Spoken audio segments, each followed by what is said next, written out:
নমস্কার বন্ধুরা, আমি Sanjay and welcome to Sanjay informative YouTube channel.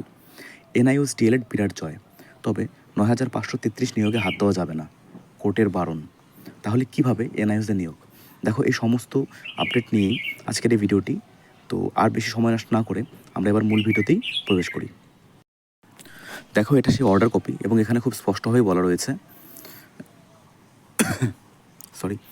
যে আমরা যে জিনিসটি দেখেছি গত এনআইওএস ডিএলএড মামলা, যেখানে বিরাট জয় পেয়েছেন এনআইওএস ডিএলএডরা, তো সেখানে যে কথাটি বলা হয় যে তাদেরকে যারা 10ই আগস্ট 2017 পর্যন্ত যারা চাকরিরত অবস্থায় রয়েছেন ইন সার্ভিস, তাদের কিন্তু কোনো প্রকারই আর বাদ দেওয়া যাবে না।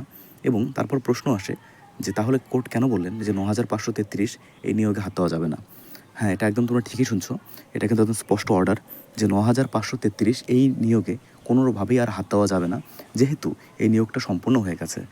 তো তাদের জন্য অত্যন্ত গুরুত্বপূর্ণ খবর এটি, যারা অলরেডি 2022-এর যে প্রাথমিক টেটটি নিয়োগ হয়েছিল সেখানে যে 9,533 জন নিযুক্ত হয়ে গেছেন, বর্তমানে চাকরিরত অবস্থায় আছেন, তাদের জন্য একটা স্বস্তির খবর যে সে নিয়োগে কিন্তু কোনো প্রকার হাত দেওয়া যাবে না, এমনটাই কিন্তু একটা নিষেধ জারি করেছেন হাইকোর্ট। এবং তারপরেই যে ব্যাপারটি সামনে আসে, তাহলে কিভাবে নতুন যারা এনআইওএস ডিএলএড যারা এই মামলায় যারা জয় পেয়েছেন তাদের তাহলে কিভাবে সেই নিয়োগ দেওয়া হবে?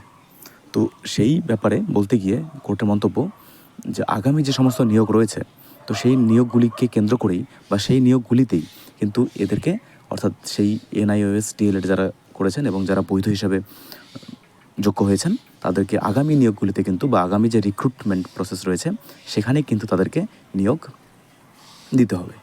কিন্তু বর্তমানে 9,533 যে নিয়োগটি কমপ্লিট হয়ে গেছে ইতিমধ্যে, তো সেই প্যানেলে কিন্তু হাত দেওয়া যাবে না, অর্থাৎ 9,533 এখান থেকে কিন্তু কেউ কোনো রকম বাদ যাচ্ছেন না।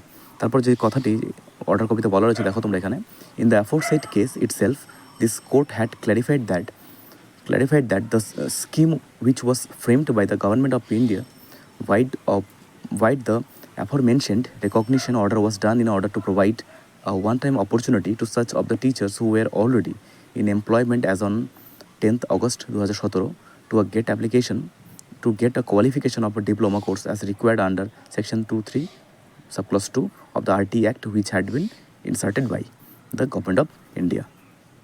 অর্থাৎ যেখানে বলা রয়েছে যে 10ই আগস্ট 2017 অবধি যারা কিন্তু কর্মরত অবস্থায় রয়েছেন তাদের কিন্তু সেই এখানে ইনক্লুড করা হচ্ছে এই মামলার মধ্যে, এবং তাদের কিন্তু নিয়োগ দিতে হবে আগামী রিক্রুটমেন্ট প্রসেসগুলিতে।